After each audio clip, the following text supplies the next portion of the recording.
Hey, it's Arroe. Podfest brings together 3 different conversations from musicians to authors, doctors, environmentalists, and even cooks in their own kitchen. It's real people with real stories. Podfest 46 features the unstoppable jazz and pop great, Mr. George Benson. Then we're headed into the Master Chef kitchen with Chef Graham Elliot. And conversation number 3, we're stepping back. It's an all-time favorite with pro wrestler Greg The Hammer Valentine. This is Podfest 46. Over the span of his illustrious 5-decade career, George Benson has sold millions of records, performed for hundreds of millions of fans, and cut some of the most beloved jazz and soul tunes in the history of music. But the guitarist, vocalist, as well as songwriter is much more than this masquerade on Broadway, Turn Your Love Around and Give Me the Night. Benson is a flat-out inspiration, a multi-talented artist who's survived an impoverished childhood and molded himself into the first true and truly successful jazz soul crossover artist. And now, on the heels of receiving the prestigious New Jazz Masters Award, George has finally decided to share his story. We are unplugged and totally uncut with George Benson. Good morning, George. How are you doing this morning? Great. How you doing there? Doing very well. Because you create with somebody from my family, Janie Kluwer, I know how busy you are, sir. Wow. Yeah, she's quite a gal. Now I get to find out what she experiences every day with you.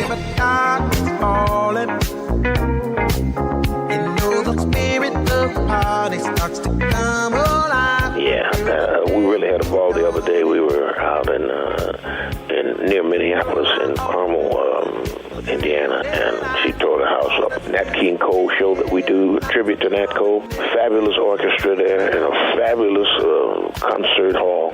It was just one of my best nights. That's why, darling, it's incredible that someone so unforgettable thinks that I'm one.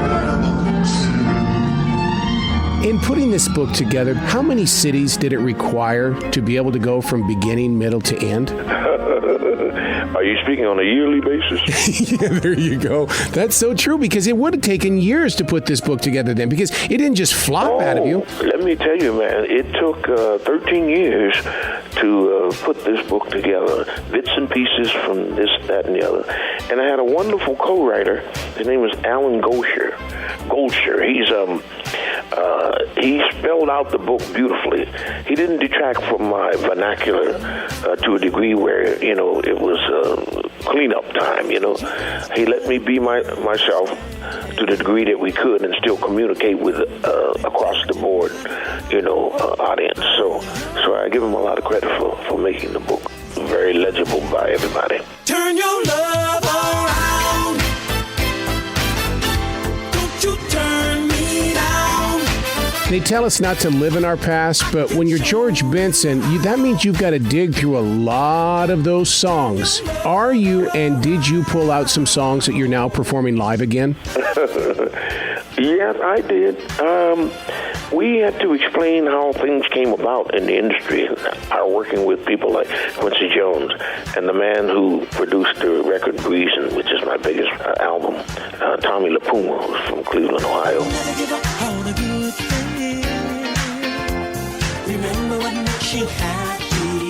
It took a lot of remembering, and I had to go back to the guys in my band and say, can you tell me what happened on that date? And they were right on it, because to them it was like yesterday, Was it difficult to, because the main character of the book, you know him, you've lived him, but at the same time, he's still a main character.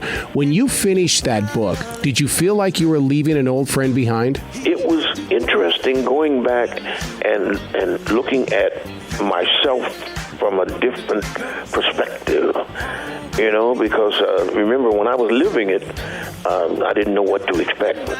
Now I see the culmination of all of those incredible years on the road. As a youngster, I came out of Pittsburgh. I was 19 years old and thrown out there on the road with all of that craziness, playing one week here and then another week over there. And sometimes they would be, thousands of miles apart. So it was really quite an experience, and the details of what went on in each night, especially in the early days, it was a lot of tension because I was not a guitar player yet. I was a singer who happened to play guitar. And my band leader, who was Jack McDuff, he wanted a guitar player, and he loved the blues. And I played a little bit of blues, but I was not necessarily a big blues fan at the time. So I didn't fulfill his, his desire.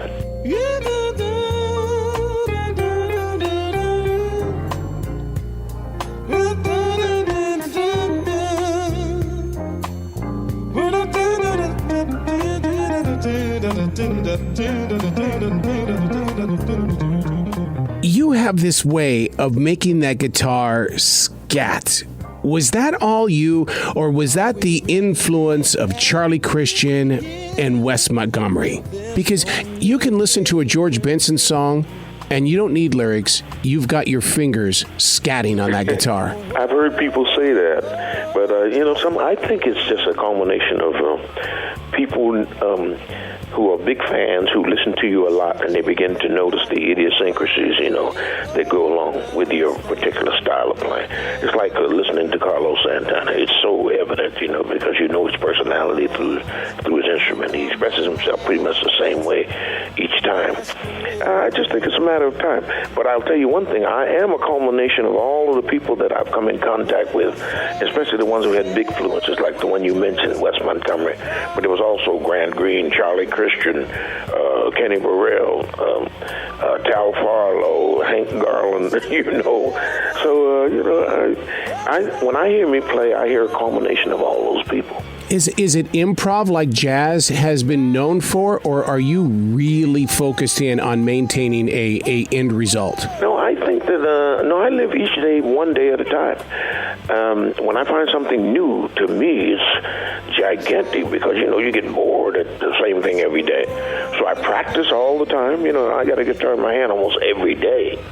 I've been doing that for many years. And I'm still in love with the instrument because one day you feel like a genius and the next day you feel like an idiot, because you can't make connections into the future. You have to search for things to do that bring about tomorrow, So that's the interesting part.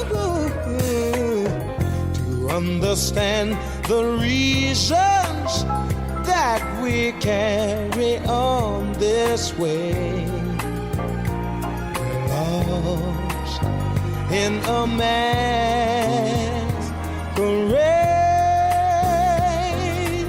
You love doing this, don't you? I've always done it, and to tell you the truth, it's all like one big day or one big week for me. I've been on the road many years, but it seems like I just started, just a few days ago, or sometimes hours ago. That's how fast life goes by. But it has been an incredible experience because I've met so many people that I never imagined I would, come in contact with or would be a part of their lives too. And they became fans. But I will always be a fan of all those people I listened to who helped me to get to where I am. I never forget them. So before you turn and walk away, just let me love you one more time. Feel your heartbeat close to mine. Let me love you all the time. Let it love me.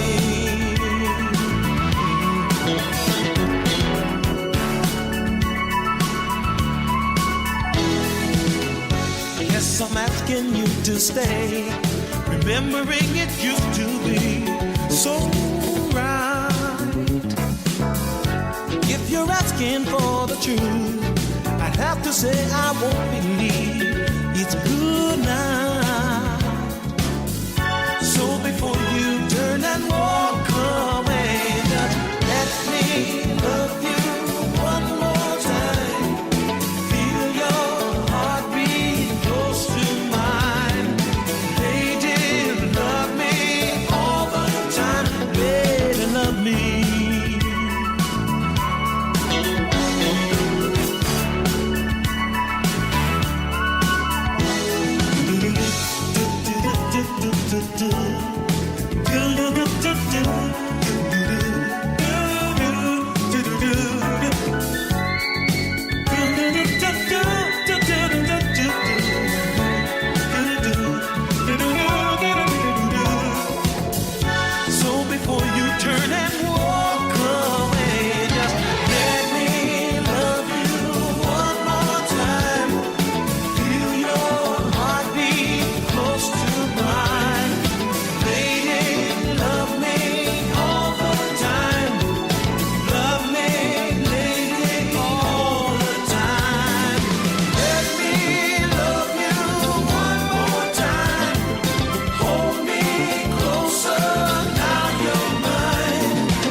before you turn and walk away.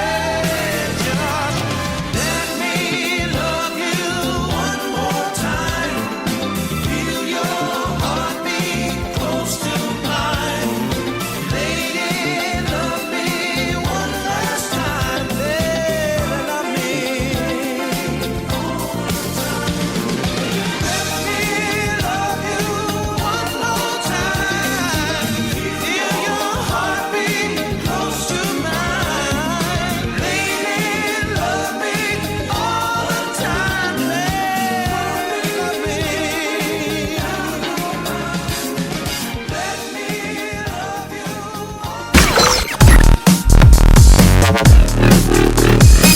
Unplugged and totally uncut with Graham Elliot, co-host of MasterChef and MasterChef Junior and author of Cooking Like a Master Chef. This is the perfect gift for the holiday. Wouldn't you say that this is the very first time in history that more people want to be chefs than astronauts or rock stars? Isn't that crazy? I think it's incredible because, you know, I grew up in my mother's kitchen trying to create all these really neat things, but people thought I was weird for doing that. Now kids have got it all. It's true. You know, I was kind of like you. I loved, like, the weirder the better, you know. The fact that if you look at French food, you know, you can eat snails and frog legs and stuff like that. It was just so cool to me. And I think all my friends thought I was insane. And now, yeah, everybody wants to be this kind of cool chef. So it's funny to see how it, you know, it comes full circle, I guess. I mean, we've got Johnson & Wales here in Charlotte, and I think you would be so proud to see how many real people are going in there every time and just to tap into that imagination, because it's almost like they found someone who believes in them. Oh, yeah. I mean, I had actually dropped out of school and was a dishwasher and prepping, you know, in the kitchen, and from there realized how much I loved cooking, but also how much a kitchen provides an opportunity for you to go and find your own voice and style. And I went to Johnson & Wales in Norfolk, and our campus eventually closed because they moved everyone down to Charlotte. So that became the new huge mega campus, which is gorgeous. But the kitchen gives you all the tools and freedom to really become whatever it is you want to be. You know, so you see people succeed and work hard and make it happen. See, and that's what I love about your TV shows is that you really, you are not afraid to tell them that it is a business, but more importantly, that you've got an avenue where you can create so that the business can get stronger. But more importantly, it's about business. Yeah, exactly. So, would you say that your book is the Star Wars of the culinary arts? If my book is? Yeah, because, I mean, look at what's happening. It's coming out at the perfect time because everybody is going to want to get their hands on this book because we all have a secret chef in our family and we share this book with them. All of a sudden, you are Darth Vader. You are Luke Skywalker. Yeah, I can be Obi-Wan, the culinary Obi-Wan Jedi. Yeah, you know, my life and schedule has been based around, you know, the Force Awakens. So I cannot tell you how excited I am to have those two worlds combined, as you're talking about a cookbook and Star Wars. So yeah, it's amazing to be able to cook food and get people excited about it. But you know, nothing compares to a new Star Wars movie. So now let's talk about some of the recipes inside your book. When most people think of the classic dinners such as the peppercorn crusted ahi tuna, I mean, right away they say, can we just go dine out? But yet you make it so simple to at least try to do it. Yeah, totally, right? I mean, you just kind of sear something up, you roll in peppercorn, you get some spice, you slice it thin. So many different things. People hear the wording, or they've seen it on menus maybe, and it's expensive, and they get worried. I think that the more you go at it and realize, you know, cooking is very much gray area, not black and white. It can be whatever you want it to be. You can do a bunch of different styles with something. Then you get liberated, and it becomes more fun, and you also have more confidence as you do it. Don't you think that supermarkets have had to get smarter with their customers because of shows like yours? Because we walk in there expecting, and they have to be able to serve their customers. Yeah, totally. I think that now that people are knowledgeable about ingredients and also seasonality and everything in between, that providers, be it a market, a farmer's market, supermarket, whatever, have to come to the table, no pun intended, with great stuff, because you know better now. You know that it's not okay to just have a white onion and a giant Idaho potato and a chicken breast. Like, there's so many more exciting things out there to work with. What's so fascinating is that a lot of offices and neighborhoods are now having chili cook-offs and different dinner cook-offs, and they're doing this in the middle part of the day. It's television shows like yours and you personally that are inspiring kind of a zen feel inside the office. Yeah, I think it's really cool to think that we might have a hand in that, getting people to think that food is something that brings people together, but it can also be, competitive in a friendly way. So I think that's why so many people want to be chefs now is, there's a ton of different outlets for you and how you are to apply to cooking. Now, when you hit the road on December 4th, I mean, you're ready to hit the East Coast here. You're going to go from Indiana and then find yourself into Pennsylvania, and you're even going to be in Ohio for a while. Are you like us in radio where we're kind of afraid of listener food? I mean, they're not going to bring food for you to sample, and if they do, how do you prepare for that? It was like a ton of Pepto-Bismol. Because people will bring... I did a signing... in Minneapolis last week at Mall of America, and somebody pulled out, and instead of like pulling out the gun, like in slow motion, like in a scary movie, they pull out a jar of homemade barbecue sauce and like slowly take like the lid off, and you're standing in front of 100 people, and you kind of like got to put your finger in this jar of sauce and tell them what you think about it. Speaking of that barbecue sauce, you being up there in Norfolk and stuff like that, I mean, what is it about the South, not necessarily the Carolinas, but the South, where the barbecue sauce really is authentic? I think that that's what's so great about that whole region is that everything is authentic. The food, the music, the family, family reunions, all of those things make the South and the Carolinas really special. I had friends whose families lived down in Spartanburg, and going down there and just cheer wine served over crushed ice in a styrofoam cup with ham biscuits. That's like the thing dreams are made of. Well, you talk about Spartanburg and stuff like that, then you know how this part of the world really has become very friendly with the farmers again, and there's become this serious relationship. And there you are, right there in your book, you're talking about having farm food and farm veggies.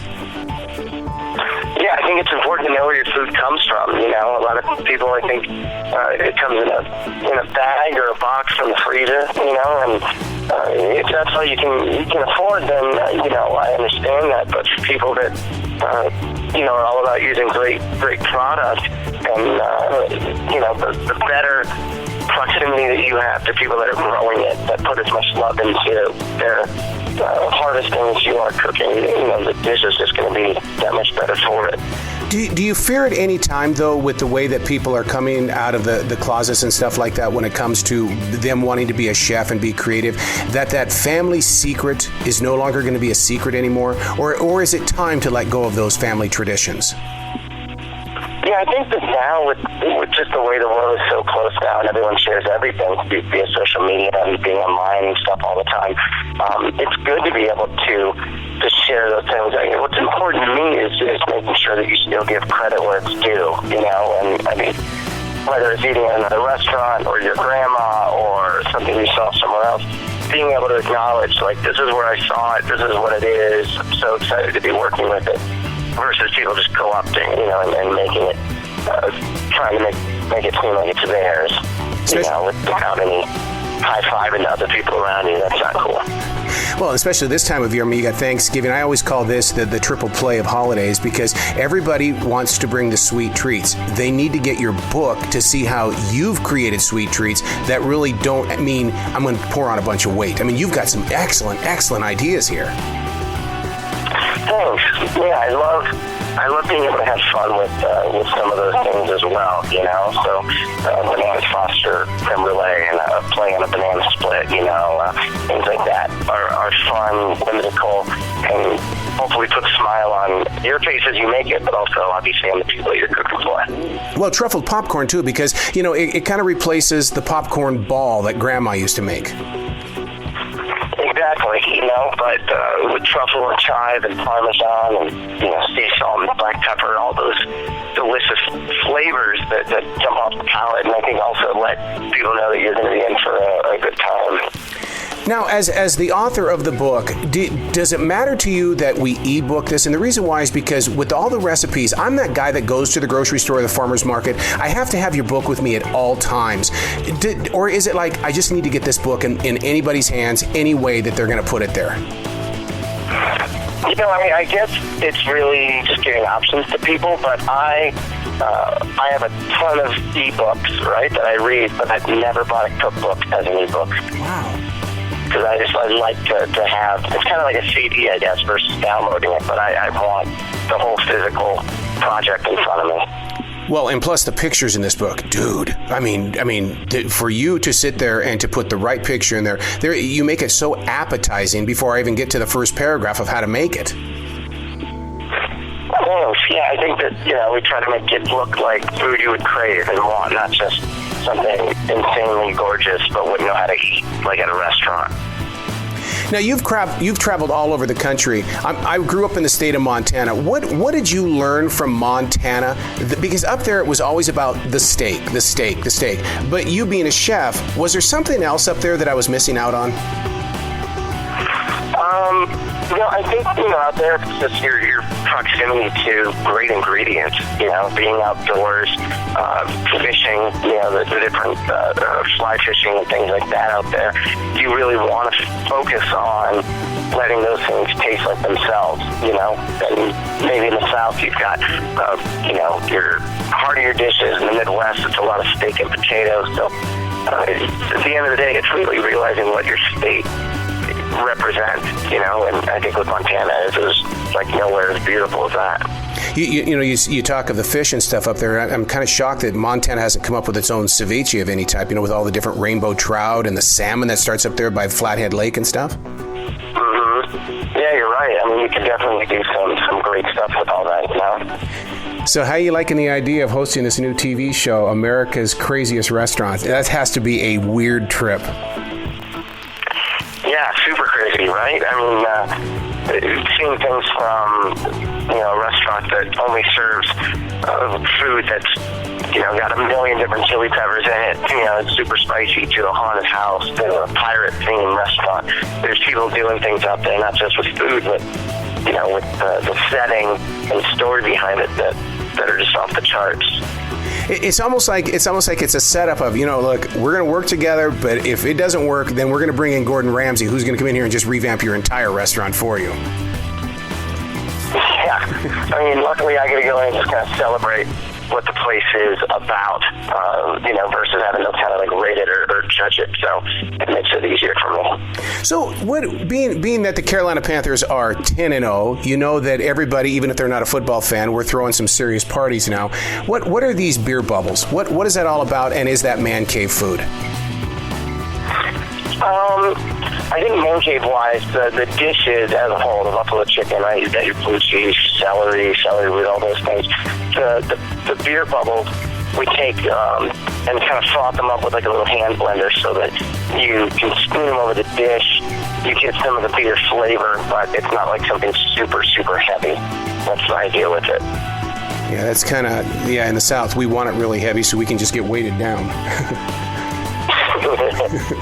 Do you think that we're pigging out these days, or have we developed a better palate for great food and we just haven't controlled ourselves yet on what is an acceptable amount? Because I see a lot of pigging out going on, but it's like, why? You know, I think that, people just like bigger portions and want to feel, you know, really satisfied after they're done eating. So for me, it's less so on I'm just eating a lot of the same thing, because I think that you get bored with it after a while. If you have like a 40-ounce steak, after about 6 bites, you know what it's going to taste like. So it's very predictable. I'd rather try a lot of bites of different things rather than just one big giant portion. See, I don't think I could stay away from the summer peach cake, because that in itself, I mean, being this close to South Carolina, which is the peach state anyway, I mean, that talk about putting that fruit to use. Yeah, right. I mean, it's beautiful. It's a dish where I think that a great ingredient like peaches, where you can eat them and then wash your face with them afterwards. That's the joy of that. How were you able to keep your personalities in order, going from the TV show to writing a cookbook, also to being a great teacher that's going to be out on tour? I mean, you've got so much going on. Where do you find time to cook nowadays? I try to cook, breakfast with the family. I try to, do as much as I can, I guess, around the house and getting people excited. But also at the restaurant, I try to be there every Friday, Saturday to cook, because it really is what keeps you grounded and keeps, me just really happy. I love being able to kind of, I guess, give with the only thing that I know how to do, which is, putting food in the pan and making it yummy.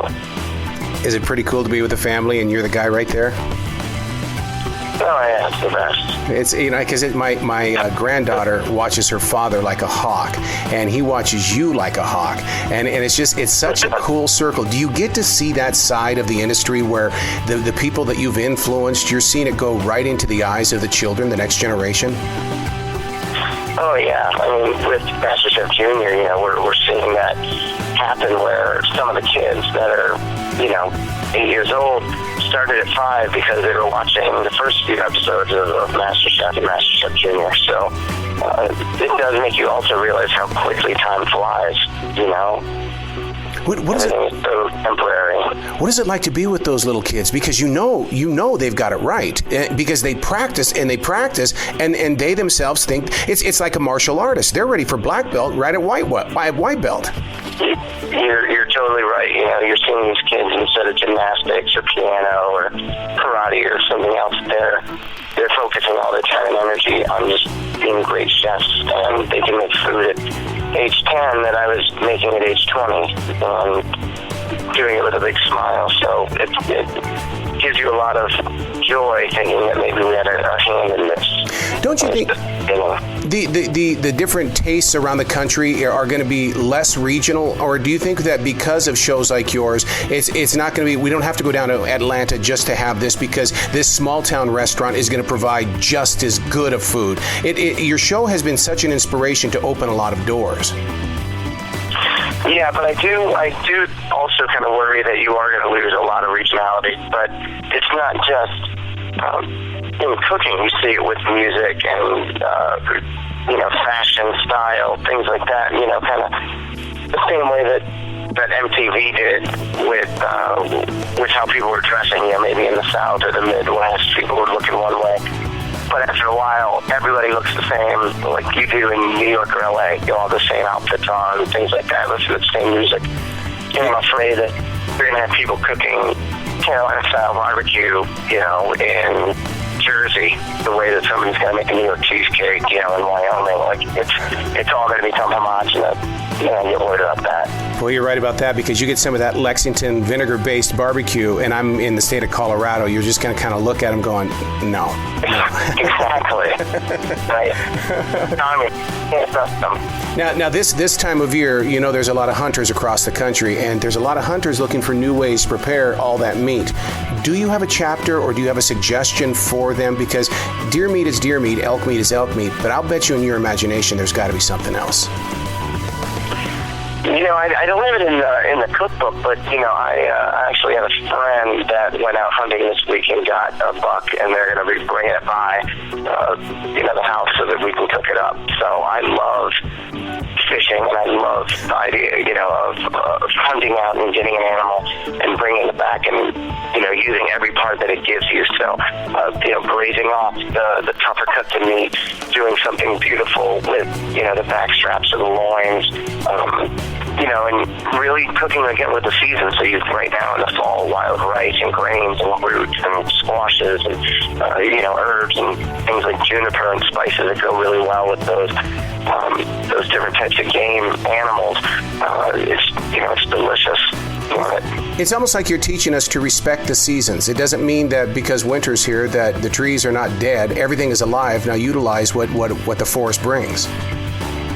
Yeah, totally. It's the same thing. Summer food's not any better than winter or fall. They're all, give you their bounty, however you want to use it. So if you're given, it's January, you've got rutabaga and turnips and, all these delicious different things that are coming out of the earth that you can smoke, pickle, cure, grill, char, all the different techniques and styles that you want to do with those ingredients, and then up to you how you want to pair them together. So it's a limitless opportunity to create and come up with things. Well, please don't let this be your final book, because you could easily become our new family tradition. With this book here, we just keep growing with you as you explore. Oh, thank you.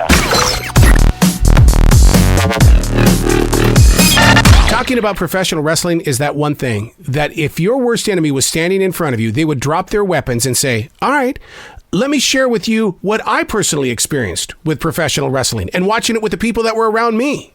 Hey, it's Arroe inside the LAProductions.us studio. First, the trailer to 350 Days. And then when we come back, we'll be unplugged and totally uncut with Greg The Hammer Valentine. 350 days a year as a wrestler on the road. Maybe it's a sickness. 350 days a year. A lot of physical pain, a lot of loneliness. You have no home life whatsoever. Piper and me riding down the road, doing 8 balls of cocaine.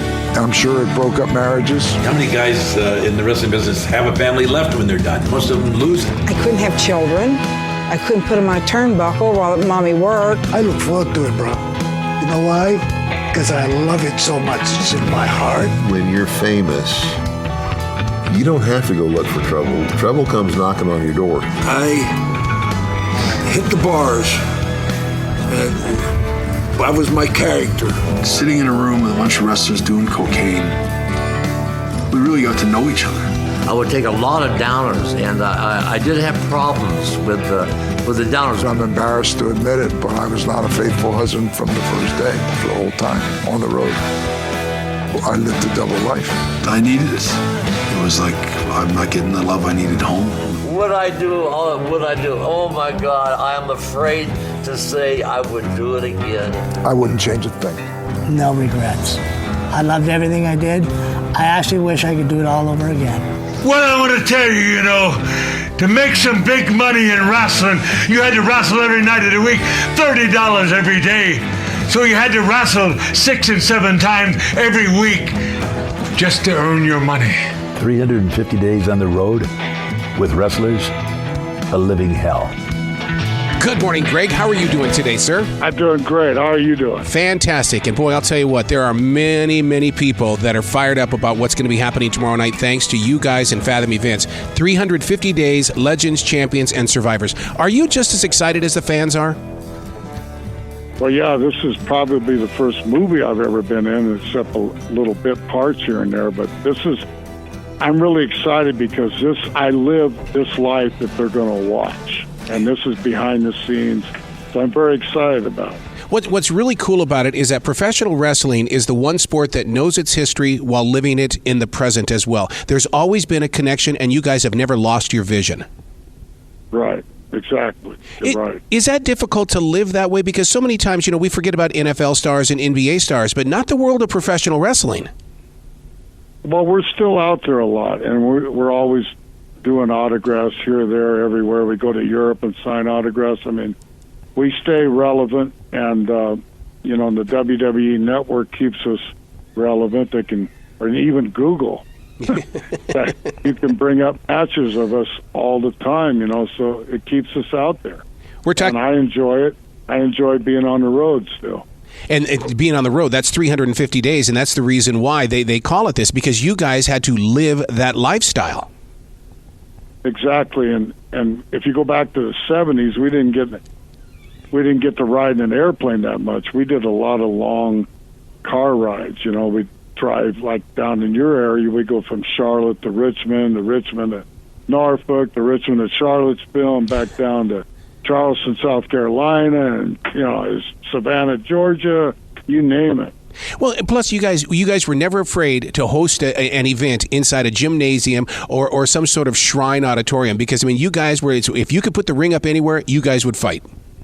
Yeah, and we draw a crowd too. It wasn't always about coliseums. Of course, we liked the coliseums because you get more people in there. But yeah, we did it everywhere. National Guard armories, you name it. What was it like for you, though, to go from those smaller arenas to the big ones? Because, you guys made it so intimate and so personal in the smaller gyms, but yet when you get into that big one, is it about, okay, I got to live in this moment inside this ring? A lot of guys didn't like wrestling in front of small crowds. It didn't bother me because I just paid attention to what was going on in the ring. But I enjoyed, being in the Charlotte Coliseum more than I did being in Columbia, South Carolina auditorium. Yeah. Oh, you would come to Charlotte, dude, and you would get us so riled up we'd get in fights up there in the stands. I was escorted out twice because of matches that you were in. And back in the old days, we even wrestled in the Charlotte Park Center. Remember that little? Yes, I do. Yeah. In the world of baseball, we always say that I wish I could have pitched against Ted Williams. Is there somebody in your own personal history that you wish you could have wrestled? Oh man, well, you know what? I wrestled everybody. That's awesome. Maybe some of the new guys like The Rock or something. But in my generation, I wrestled everybody. But you never showed fear when you would stand in that ring. That person could be 2 feet taller than you, and you look at them and go, "Nah, I got you. Yeah, I'm not afraid." I could be scared before the match. Nervous, not scared, but nervous. But once I got in the ring, something clicked in my head, and I turned into an animal. I had no fear. I'm serious. No fear. I didn't care who it was, Andre the Giant or some midget. Was there ever a moment where you looked at at the wrestling moment and thought, well, I am living my dream? Yes. Yeah, a lot of times. But, it would be after the matches were over, and I'd come back and I'd have this euphoric, just a great feeling, and I had a great match. And yeah, I would say to myself, this is it. Can't be a happier moment for me. We're talking about 350 Days, which is a Fathom event, which is going to be in theaters tomorrow night. And listeners need to understand that Fathom event means that they've got to check the local theaters to find out who plays the Fathom. And for you guys to be doing this, you're opening up the door to continue the generations moving forward with professional wrestling. Exactly. They're going to love this, especially, I do a lot of Comic Cons and wrestling legend events and autographs and stuff, and I talk to a lot of people, and they love old school wrestling, so you need to get out and watch this. Don't you think that professional wrestling is the one thing that connects every generation? I could be sitting here with my grandfather talking about wrestling and talking to some little punk kid that's 12 years old, and we would all know what's going on. Yeah, it does. It connects all the generations. Exactly right. Sports are like that. All sports are really like that. Yeah, but with professional wrestling, it's like, to me, when I was a kid, it all started in those darn wrestling magazines, and we would sit there and just know that we were in that moment. And then when we got to see you live, it was almost like you were a national hero to us. Yeah, those wrestling magazines were great, weren't they? Oh. Go ahead. And I was just going to say, because, it was never post shots. It was you guys sitting there getting your butts kicked in the ring, or you kicking somebody else's butt. Yeah, and bloody covers and stuff. Oh, my God. Hey, speaking of moves, why is it when I would try to put the hammer on somebody, I'd always rack my funny bone? Did you ever use that elbow on somebody and it went wrong? Well, actually, I was a stiff wrestler. I hurt everybody that I wrestled. And ask Ric Flair, I broke his nose. Well, you drop the elbow, and it's gravity, you can't stop from going down because gravity's going to pull it. And the figure four leg lock, yep. a tight hold, and it was a real hold, legitimate hold. Absolutely, and it's one of those holds that teenage boys grow up doing, and then all of a sudden they walk around going, "My God, this stuff is real." It's very painful. Yeah. And what was it dangerous to the point to where it was like, I'm going to put it on you, but you're going to walk differently after you've been in the ring with me. Yeah, exactly. And if I see a guy with real fat legs, I go, "Oh my God, he's going to get hurt," and it's because it's going to hurt me to try to get it on him, But if he had skinny legs, I actually put figure fours on skinny guys, and they got out of it. They wormed their way right out of it. Pro wrestling has always been about showmanship, sportsmanship, as well as salesmanship. To be able to conquer all three like you have, it's been a journey, hasn't it? Yes, it has. But, life is like that, and salesmanship, athleticism, all that wrapped into one. Yeah, it's a good life teacher. And you've never been afraid or even better than the fan. I mean, you've always reached out to them and supported them just as much as we have supported you. Exactly, and they like to keep us away from the fans back in the old days, but now I'm out there meeting them all, and they're all great. They're fantastic. Who was your hero champion? Was it a Nick Botwinkle? Was it a Harley Race? Who was the one that you said that's the guy right there? Johnny Valentine. Yes, sirree. You're absolutely dad. Yep. And he was big in the Mid-Atlantic right there. Wow. And he was big in New York and everywhere. See, and that's when professional wrestling was either late night Saturday night or was an early Sunday morning, and no matter what, nothing else could be watched except for the families around that darn TV. That's right. You're right. Do you miss those days of simplicity, or do you like the idea that we've got to really bring in the thunder when there's a performance? Well, I look back, I miss the territory days. I miss Saturday morning wrestling or whatever, and I don't really like the 3-hour Monday Night Raw. It's too long. Yep. I miss those days. Yes, I do. But I mean, I enjoy how far wrestling has moved forward too. Hey, if you would like to find out more about Greg, visit GregTheHammerValentine.com.